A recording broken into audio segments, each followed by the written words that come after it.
Welcome to the Richmond Film Network podcast, your all-access pass to the world of independent cinema. Each week, we go beyond the credits and sit down with the creatives who turn vision into reality. Tune in weekly to find out who's on the RFN pod. Hello, everyone, and welcome to the Richmond Film Network podcast. I'm Lisa Giles, and I'm thrilled to bring you conversations with the visionary filmmakers behind the stories lighting up our screens. Today, I'm joined by a fresh new voice in independent film. Tricia Dumm is a filmmaker and photographer from Fredericksburg, Virginia. Her passion for visual storytelling began in childhood, crafting stop-motion shorts and amateur music videos. Over the years, she's cultivated a diverse artistic toolkit that includes writing, acting, directing, and performing original music.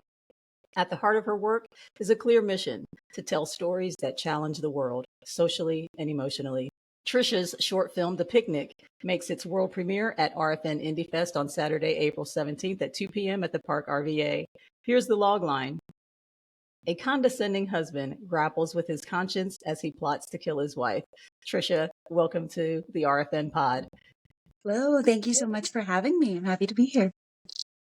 So let's dive right into the story behind the story. You started out making stop motion films and music videos as a kid. What was the spark that made you say, I'm ready? I'm ready to make my first real short film? Yeah, so I think a big thing was the community around me, and the more people I met and the more people I talked to, and seeing how much people were able to accomplish either on their own or through a team. And again, with things like little music videos and stop motions, that was all a hobby from childhood. And I really wanted to do something that I could step into and feel more like a true director, a true filmmaker, and take that, hobby and that dream and turn it into something tangible, because I was so inspired by the people around me and having seen them do that. And you wear a lot of hats. You are a photographer, you're a writer, you're a musician, you're an actor. How did having that toolkit shape your approach to directing The Picnic?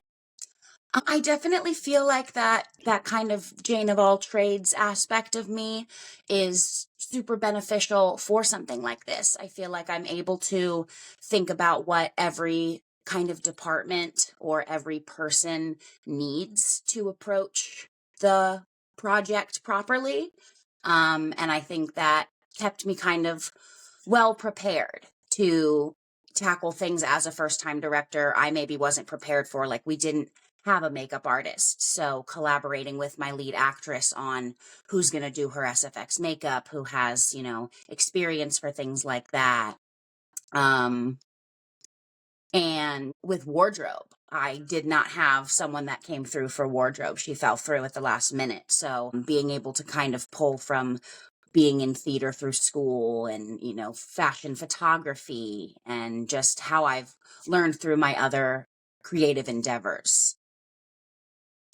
So when you first had the idea for The Picnic, what came first? The characters, the twist, the tone? Oh, I definitely think the tone overall, because when I started writing this was a super transitional period of my life. I had just turned 20. Just turned 21, actually. It was peak pandemic, and I was listening to music, and I really got that visual for a couple on a beautiful picnic. But knowing me and knowing my writing style, it's got to get dark somewhere. It's got to really send a message. So that's when the bits and pieces started filling in of maybe this picnic's not as romantic as it seems.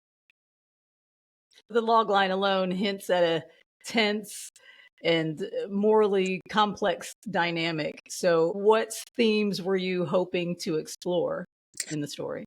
I definitely wanted to tackle a domestic abuse narrative and that tragic story that we hear all too often of women being murdered by their husbands from a perspective that doesn't view the man as very two-dimensional, kind of wondering, like, what would push someone to do something this evil, not in a sense of humanizing them, but in a sense of not wanting to fall into a caricature or a stereotype. I didn't want the husband character to come across as that was his only purpose, is I'm gonna kill my wife. So that's where the idea of him wrestling with his conscience and not being sure if he wants to do it and being scared to do it, I think was something that it was a narrative and a perspective that I felt like I hadn't seen a whole lot ago.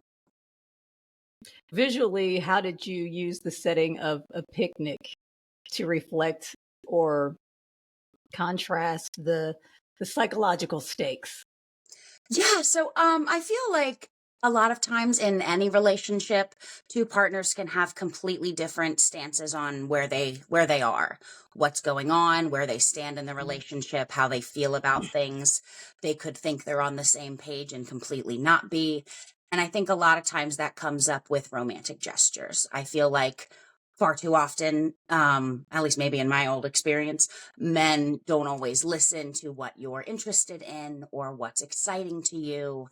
So even little things like this didn't make it into the full film, but the original script, she asks to make peanut butter and jellies, and he makes ham and cheese sandwiches. And even the scenery and where to go and everything's supposing to be a surprise, but she says she hates surprises, and really wanting to show and not tell so directly that there's a lot of dynamics in this relationship that they're a married couple who doesn't know each other at all. I love that. I love that. It's so true. So how does something like the peanut butter and jelly versus the ham and cheese, how does that decision get made and get changed? I think it was just a matter of what felt more natural in the moment. And when my actress was reading the line PB&Js, it just didn't sound right. So it was one of those things that I felt the overall tone of the rest of that scene told the story enough that even just making ham and cheese sandwiches and her being excited about what kind of cheese he made, I felt was definitely good enough to still put the characters in the right head frame. So tell me about any challenges that you faced on set and how you worked through those. Oh, I think a lot of things overall were being a first-time director and having that anxiety and kind of lacking that confidence, that imposter mindset when you have a lot of people way more experienced than you. I had some incredibly talented people that really put a lot of trust and a lot of faith in me to make this film with, again, no directing experience outside of directing myself. So I had a SAG actress, and I had incredibly talented and experienced AD, DP, sound. Everyone was just phenomenal to be around. So it really put me in that space where I was like, I need to live up to these people's expectations of what a director should be. And even just from the start, the first shot, being so nervous about my first time yelling cut that I called cut way too early. And everyone kind of looked at each other and agreed, like, hang on, Trish, let's keep rolling for a second. Like, don't hold your horses. So everything was a learning experience, and everything, from being on a farm for our filming and someone shooting guns way out in the woods and having to hold for that, like all kinds of things that I had never really done before or been through before. So you had mentioned, the nerves and being the least experienced person on set. So after you have your film and you're putting it out there in the world, and this is your world premiere, how are you preparing emotionally and mentally to do that for the first time? I definitely think, again, just the support of my friends and community, everyone that either was a part of the film in any kind of way or just knows about the film, knows about my work and my work ethic. I feel like I've really built that network and built that sort of brand for myself. I've gained that confidence. I've gained that, I can hold my head high and know, like, I made this. I am a director. I directed another project since, because I did my first time directing a 48. So I, even just from the two different experiences, I'm now proud to say this was my first time directing, because I should be proud. I should be impressed that I went from saying I want to be a director to I am a director. And I think that's what I've really been reflecting on as the anniversary of making comes up, because it was last June that we filmed. So you describe your creativity as having a dedicated purpose. what stories do you feel most compelled to tell moving forward? Yeah, that's a great question. I definitely think I am a very emotional and sensitive person, and I want to appeal to the empathy and the sensitivity in the world, because far too often I feel like everyone these days is in a headspace of we don't owe anyone anything, and just pessimism when it comes to sensitivity and being a sensitive and emotional person. I think emotions are beautiful, and I think they should be beautifully represented. And so I really just love, I want to write tearjerkers. I want to write things that make you walk out of the theater feeling like you're the main character. Oh, I love that. Do you see yourself exploring features, or are you drawn to the short formats for the time being? I'm definitely into the idea of a feature. So that's sort of my goal for myself over the next year, is to write my first feature script, because I've had an idea for years. And again, it's one of those things that I just didn't do. So I want to go from saying I have an idea to I have a draft. So what are you working on right now, if you can share? Yeah, well, so it actually all sort of ties in to a short story I wrote even before the picnic, that it was called The Necromancer on Cemetery Hill, and it was based on a house that I saw on the drive to my ex-boyfriend's. That was a big family property in the middle of nowhere that had a little cemetery.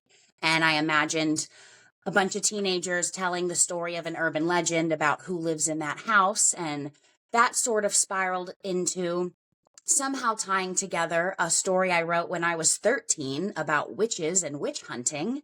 And I tied that into an idea I had that I wanted to write about a cult in the 70s. And I sort of turned everything into its own universe that would end up really being a 3-part story. So it's all ping points in my head from old drafts that I got to wrap into one sort of feature film. I'm seeing a theme, Tricia, a dark horror-esque theme in all of these stories that you're telling me about. Yeah, that's definitely my style. So what advice would you give to another woman filmmaker who's just starting to find her voice? Oh, don't let anyone make you question your vision.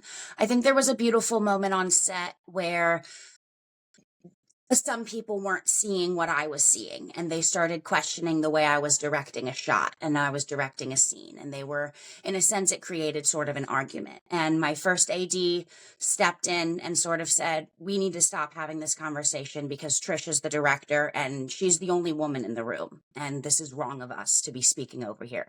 I get emotional when I tell that story, because I think it was really special of him to do that. And again, that gave me the confidence of, I need to look around and realize I am the only female voice in the room. And it ended up being one of my favorite shots of the movie. So I'm proud that I stuck to my guns, even though I didn't at first. I was very quiet, and I started questioning, maybe I don't know what I'm talking about. Maybe I don't know what I'm doing. Maybe I should just do the shot the way they're telling me to do the shot. But had my first AD, I don't know if I can mention him, David Fritzen, he's amazing. Had he not stepped in and said, hey guys, let's not speak over our female director. This is her movie. That it may not have been the same. And I just think that, everyone should kind of have that notion to look around and see, what does this set look like? Whose voices are being represented on this set? So what are you most excited for people to feel or to take away after they watch The Picnic? I would say I want people to walk away from the picnic wanting to see more or to know more. I think that was something fun that people would have questions for me on set about. Like, I don't even have names for the characters, because I wanted a lot of things to be open-ended, like the time period, who these people are, to know that this could be something anyone is going through. And I think it's important to realize that, as theatrical as it may be presented, it's a reality for some people. And so I think it's important to be able to see this movie and have a little bit of empathy and, I guess, confidence that, we can always step in and something can always be done to protect someone and save someone. You had mentioned that you had also done a 48-hour film project where you write, shoot, and edit a film in 48 hours. And I know that you're set to do that again this summer. So are you going to be using the same team, or are you bringing in new folks, or how are you approaching this summer's project? Yeah, so I'm definitely doing a little bit of both because October is, of course, the horror. And I think that, some people are really great for horror, and I work really well with some people for horror. And even though, yes, horror is my thing, I do want to challenge myself to explore other genres.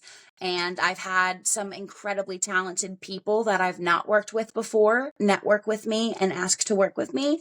So I'm super excited to be building a little bit of a team from scratch, but some people I've worked with in the past are definitely coming back.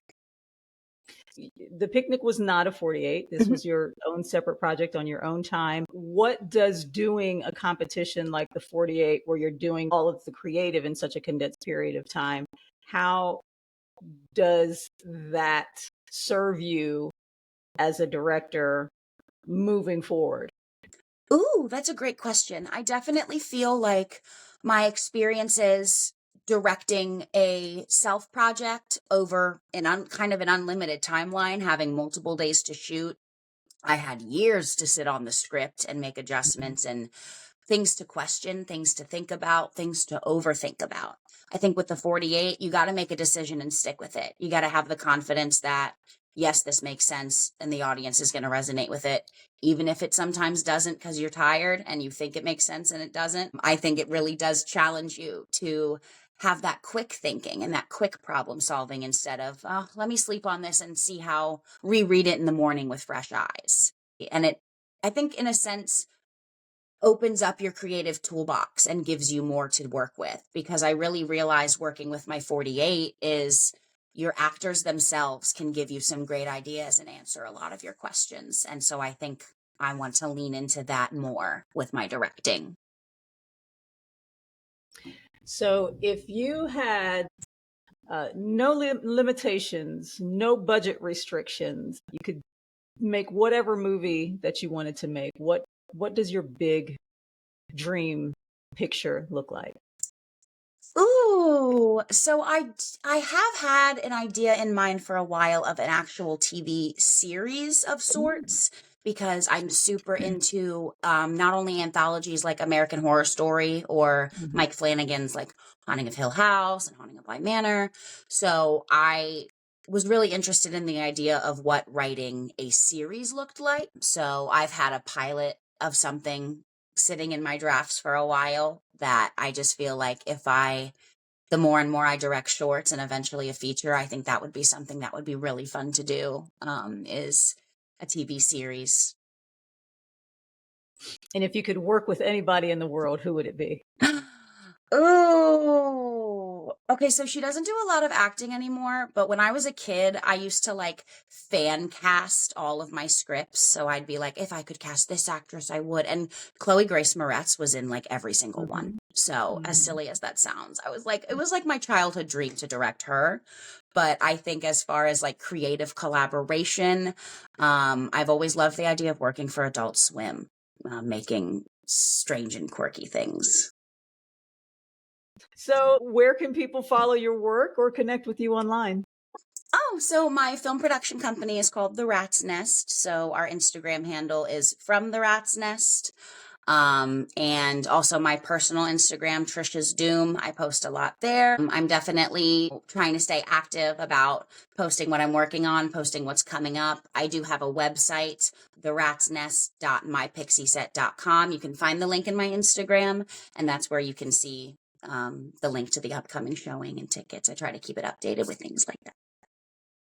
Well, Tricia, this was super fun. We're looking forward to seeing you again on May 17th. And you're screening at 2 or 4:30? 2 o'clock. 2 o'clock. Okay.